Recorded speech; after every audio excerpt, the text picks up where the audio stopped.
Doing today? I'm good. How are you? That's good. I'm doing good. Do you mind telling us who you are and why are you here, and just a little bit about yourself? Of course. My name is Keshawn Ivory. I'm a post-bac, so I just got a bachelor's degree Okay. in astronomy and French studies from Rice University in Houston, Texas. Yes. I'm here at the American Astronomical Society Winter Meeting. Normally I'm here to present research that I've done because I am an astronomer and I do study galaxy formation and evolution normally. But this time around, I'm here mostly to talk about the work I've been doing in diversity and equity and inclusion. And as of late, I've been really passionate about creating positive spaces for marginalized people, people of color, queer people, women, disabled people, all kinds of people who live life sort of on the fringe, especially in STEM fields. I've been really passionate about making positive spaces for them to exist in this field comfortably and to feel integrated and to feel a part. Okay, and so how are you doing that? How are you, like, what are you doing, or what position are you in to be able to make these things possible? Yeah, so the most concrete and tangible thing that I'm doing right now is I'm serving as sort of the undergrad rep on the AAS committee for site visits. So Wow. the Site Visit Oversight Committee, basically what we've done is we've drafted a lot of the protocol and documentation to create a program where astro departments can request site visits from the AAS, and they'll come out and they'll evaluate the climate with regard to marginalized people, how they're handling diversity issues, how they're making people feel welcome, if they're making people feel welcome and included, and draft a report and give that back to the department chair so they know what to work on. Wow. And so something else that I was involved in, that I saw you was also involved in a Know Your Power workshop and stuff like that, which actually, like I said, it inspired me to actually start recording astronomies of color, based on sort of things. Like, do you mind sharing some of the things that you shared in the Know Your Power workshop to like let other people know like what power we have? Because also you said you're undergrad rep, which is also serving on a committee, which is not normal, right? Right. So do you mind sharing a little bit of things, how you use your power and how you do that as well? Yeah, of course. Thank you for acknowledging the workshop. I'm glad that it inspired you to do this. But some of the things that I mentioned in that workshop were using the unique positionality that you have in an emerging, with an emerging sense of self-awareness that exists in astronomy. People are becoming ever more aware of the statistics and how grim they kind of look in terms of the ratio of men to women, white people to everyone else. And we're working really hard to fix that. And in a field that's becoming more self-aware, as a marginalized person, you can put pressure on the majority groups because they now know the optics. They now know how privilege works, or a lot of them do anyway. They know the things that they kind of can and can't do, the lines they can and can't cross. And so as a marginalized individual, you're able to put a lot of pressure on your departments to make those changes that you feel are necessary to create those inclusive spaces. And so that's one of the things that I mentioned in the Know Your Power workshop, is that I personally I talk a lot, and I know that no one's going to shut me up because I am uniquely positioned to tell these departments what it is they need to do to make me and other marginalized people feel a part of the community. Wow.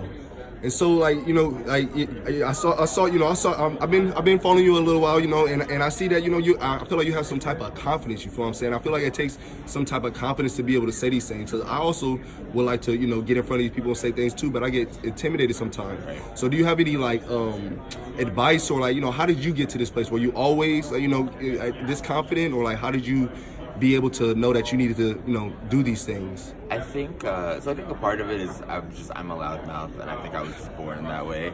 But I think also a large part of it is realizing that if I'm not the person to speak up and say these things need to be done, then I can't say who will be that person. Yeah. I can't say it's going to get done if I don't do it. And realizing that I can't just sit around and wait for things to change. If I know it needs to be changed, it's kind of my job to get up and say, change this, or else I can't guarantee it's going to be done. So I guess I just got tired of waiting around and decided to take it up on myself.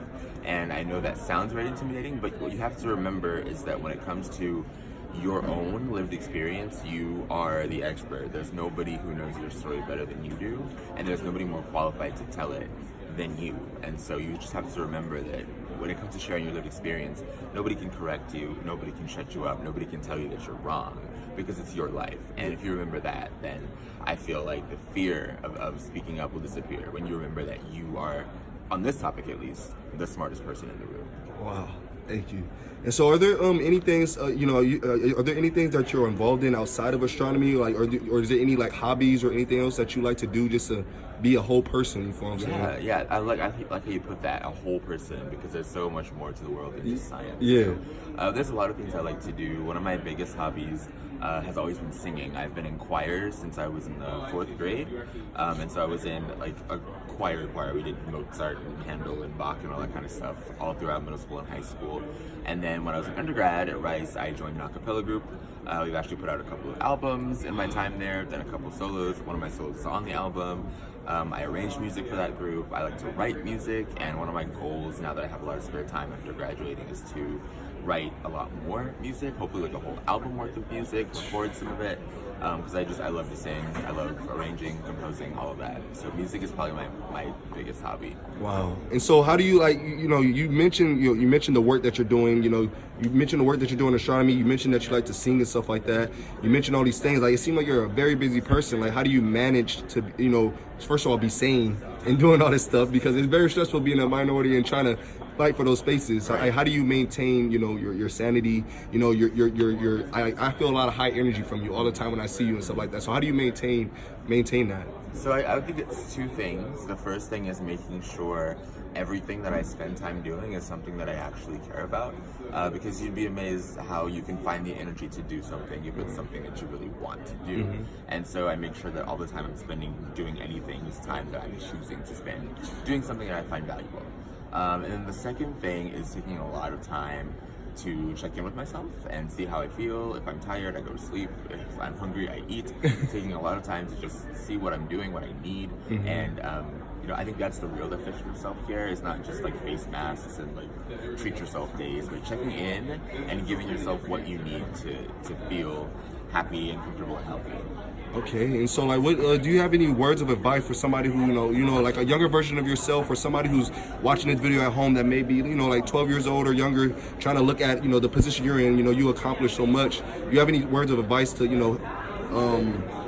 encourage them to be that they can be in a position like you? Absolutely. I would say watch videos like this. There's so much content like this that's becoming increasingly available as the number of astronomers of color, queer astronomers, etc., or scientists in general goes up. There's more and more content like this, and so absorbing these kinds of stories and seeing that there really are people out there like me who come from where I come from who do it, that's all positive reinforcement. Absorbing that sort of by osmosis is really positive reinforcement to make you feel sure that you can do it because other people have. And so surrounding yourself with as much of that positivity and taking in as much of that to combat all the negativity that you will face as a consequence of living in this world. I think that's the best thing you can do for yourself. Man, thank you, man. And the final question, man, like, what are your big goals, like, in the future? What do you plan on doing? I want to direct a planetarium. No, I'm going to direct a planetarium. I'm going to be a planetarium director. I dream about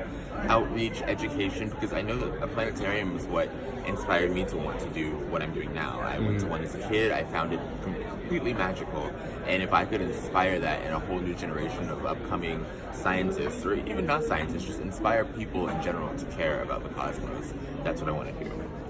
Thank you so much, Keshawn. It was very nice interviewing you. I appreciate it.